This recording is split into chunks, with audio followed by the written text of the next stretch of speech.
has always had an art gallery, lecture halls downstairs, and a museum for Westfield history. Because it was a private library run by a private local foundation, and because it has had a museum then from the beginning, anytime anyone didn't know what to do with great-grandma's trunk, they brought it down here and said, you take part of glass, and then made a climate-controlled archives center. That whole floor up there is now gone for paper and documents and photographs.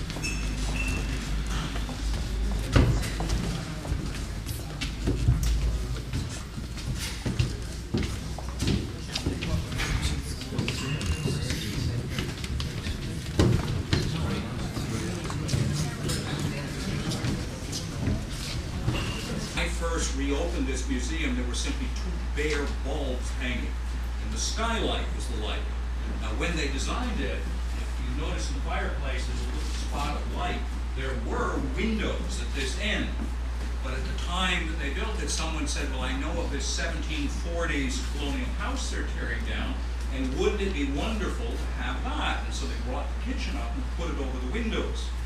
Since there was no air up here, and this is a skylight to the ceiling, it meant that in warm weather, this room got up to awful temperatures, so it was never open during the summer. Schools and do programs there. Now, the features in here, the whip industry, which is central to Westfield, we regularly do promotions on that.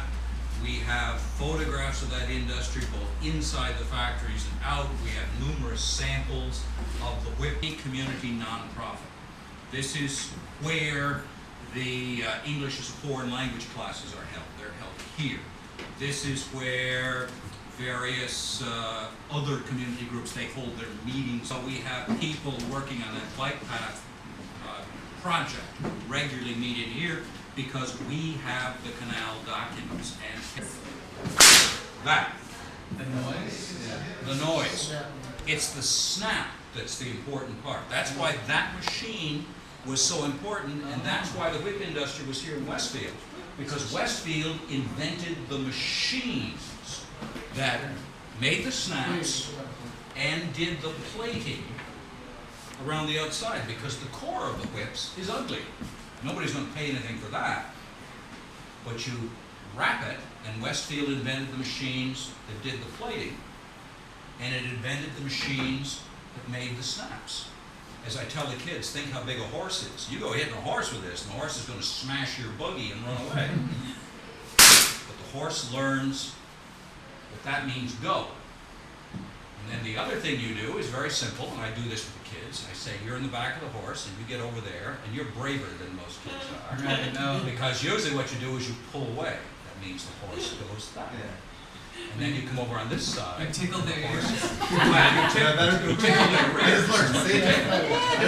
Very responsive. See that? Yeah, that's good. That's good. But it's the snap that counts. So where is the machine? This. There's a picture of here too. Here's the painting of the woman sitting in front of the machine. Here's the machine. Huh. This appears to be cabinet. Yes, there's not much to it. It's a series of weights. You can see it better in the painting. It's a series of weights that allow it to be plated.